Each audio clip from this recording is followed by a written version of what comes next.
Chapter 10 The Betrayal. Trust was the lifeblood of the hidden encampment, and it was trust that nearly destroyed it. For weeks she had lived among them, gathering wood, sharing meals, learning their stories.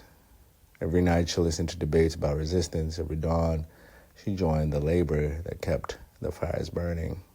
With Different at her side, she began to believe that here, finally, she had found a place safe from the doctrina's reach. But safety was always fragile. The first sign was subtle. Supplies dwindled faster than expected. Hunters returned empty-handed, their eyes clouded with unease. Foragers whispered that the game trails seemed to watch, as if someone had already stripped them bare.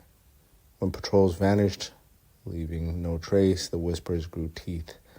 Someone had betrayed them. Someone had told the doctrine where they were to look for them. Faces turned inward.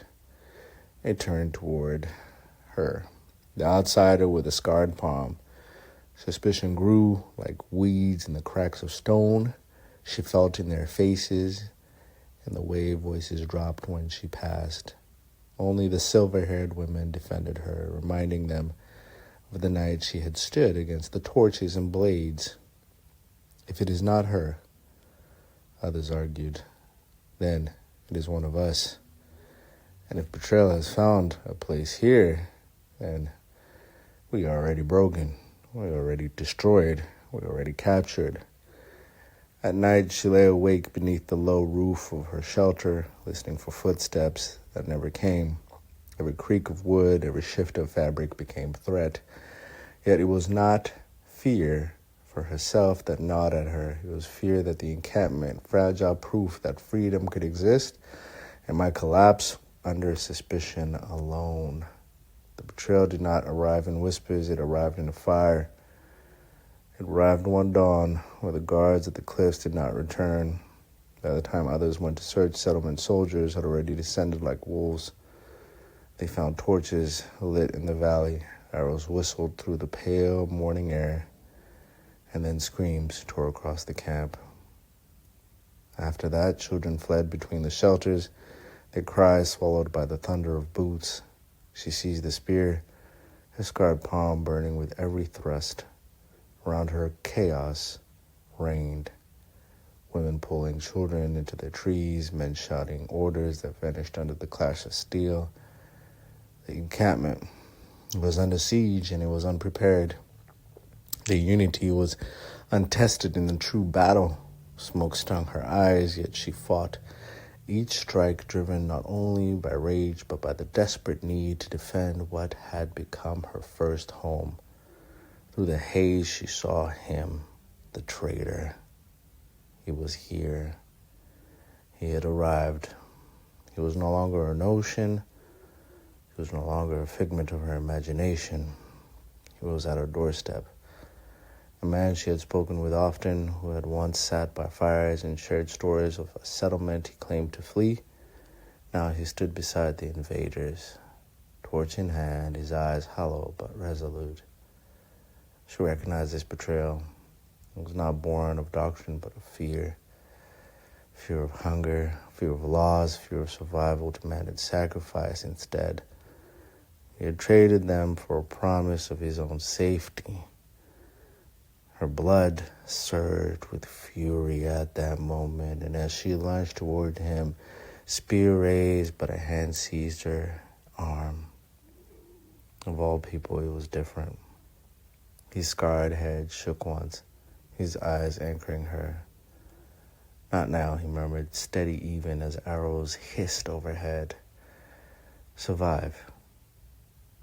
And then the reckoning. The silver-haired woman pulled at her other side. Together they dragged the boy with the dog into the trees, fleeing as flames devoured the camp. Behind them the screams of friends echoed, each one searing into her like a brand. By nightfall, the survivors gathered into a hollow beyond the ridge. Their numbers were half of what they had been that morning. Faces streaked with soot and grief stared into this fireless dark. None spoke of rebuilding at that moment. None spoke of trust. The wound of betrayal, it was open. It was deep. She sat apart, her scarred hand clenched into a fist.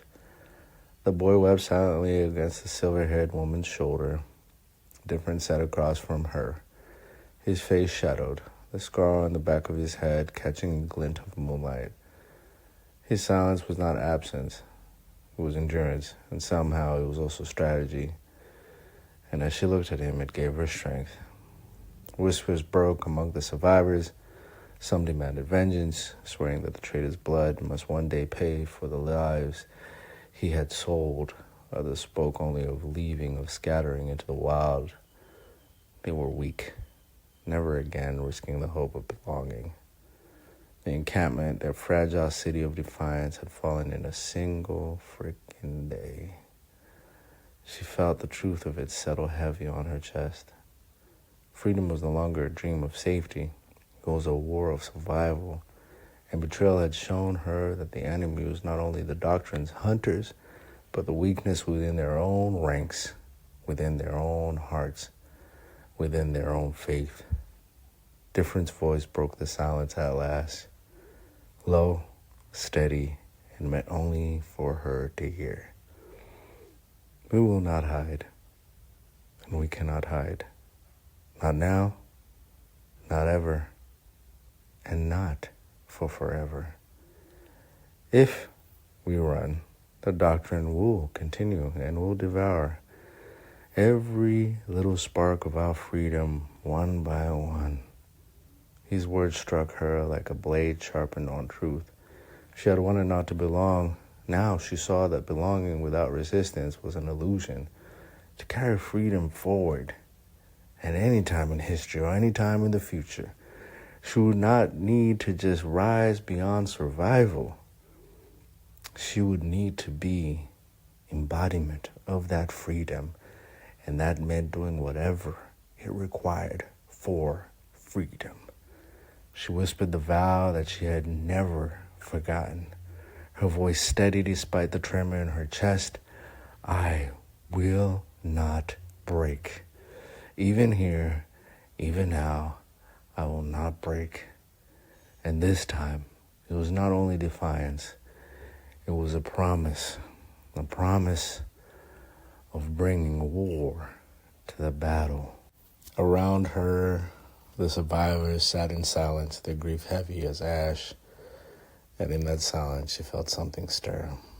That something was that resolve that she had just stated out loud.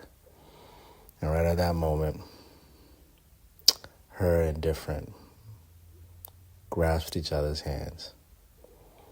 And steady and yielding, they knew they were in this together. Not just for the moment, but forever. She knew deep in her heart that this was not just a passing, fleeting moment.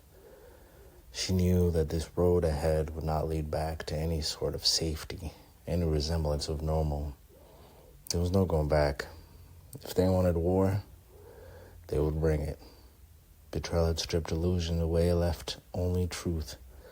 Freedom would be won not by finding shelter or by running, but by the making of battle, by the ruining of another and claiming what life that they wanted. She pressed her scarred palm into his hand and feeling the unshakable, deniable, relentless passion of another person's will and grit not to break, they both whispered, looking at each other, we will rise, even from ruin. We are rising, and we are here. The night carried their vow into the dark, and for the first time since the flames, she felt that the battle had already been won.